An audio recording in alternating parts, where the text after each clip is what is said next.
My miserable long-distance boyfriend visited me and made me pay for everything, so I abandoned him.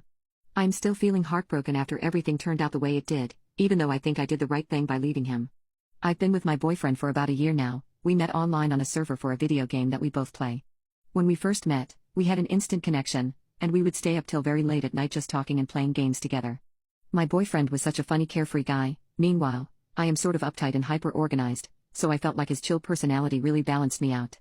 We spoke romantically often, and he would always tell me how much he liked me and how badly he wanted to come see me. We live in the same country, but he lives states away from me. We decided together that we wanted to meet up finally for our 1-year anniversary.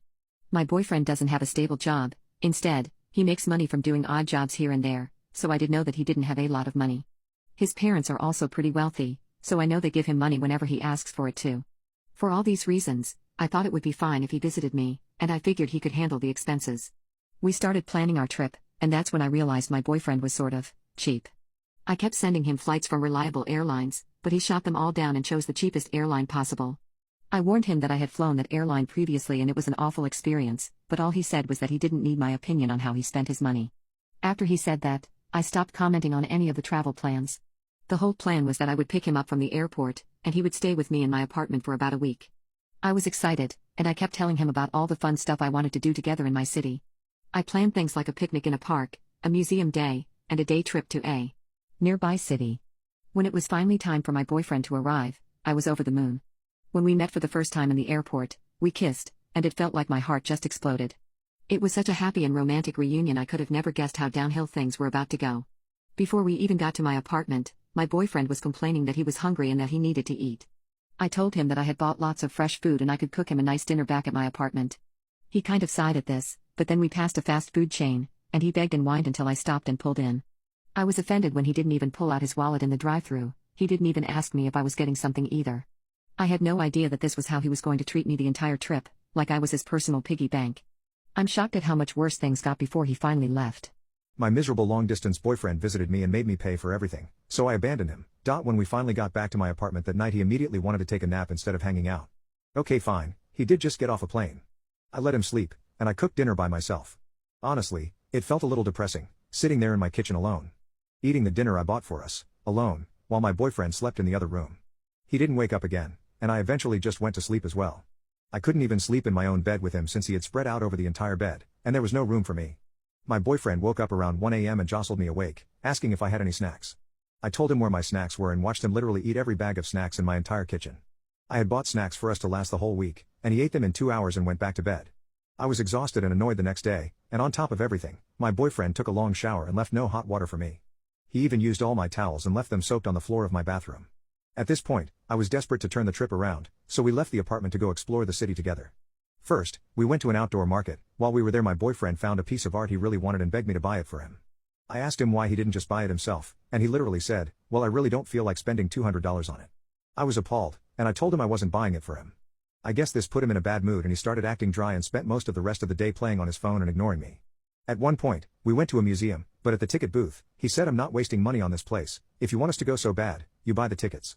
We were right there in line in front of a bunch of strangers, so I just bought the tickets to move us along. My boyfriend spent the entire time we were in the museum playing on his phone. I might as well have been there all alone. I remember staring at the beautiful paintings and feeling lonely enough to cry. I had spent so long wanting my boyfriend near me. Here he finally was, and I resented him. When we finally got back to my apartment that night, I cooked us a big meal that I was excited about. My boyfriend didn't offer to help me cook, and instead took another nap. He was cranky when he woke up, and after taking a single bite of dinner, he made a face and said he didn't like it. I said that I had worked really hard on it, but I guess I could make him something else so he wouldn't be hungry. I really didn't want to do this, but I was just trying to be a good host.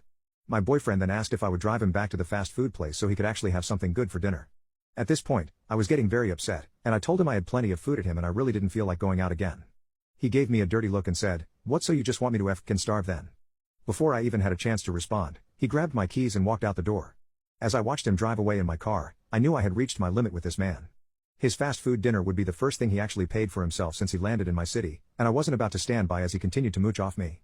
I threw all of his poop in his bag while he was out, and I waited for him outside until he got back. My miserable long-distance boyfriend visited me and made me pay for everything, so I abandoned him. My boyfriend looked confused when I walked up to the car holding his bag, but all I said was move. I guess he could tell by my tone that I wasn't screwing around, and I threw his bag in the trunk and plopped myself in the driver's seat. As soon as he saw me put in the directions for the airport, he started berating me. He said I was being over-emotional, that he was my guest and that I shouldn't have expected him to pay for anything while he was here. I asked him if that's the only reason he came here, to get free stuff out of me. He said he expected me to serve him and thought I would act like a better host. I just rolled my eyes and started ignoring him. That's when he started violently insulting me for the rest of the ride. He said that I was no better than any other gold-digging woman and that all modern women cared about was milking men of all their money. I was disgusted to see the truth about the person I had called my boyfriend all year, and I just wanted him out of my car and my life forever. The closer we got to the airport, the nastier his words got.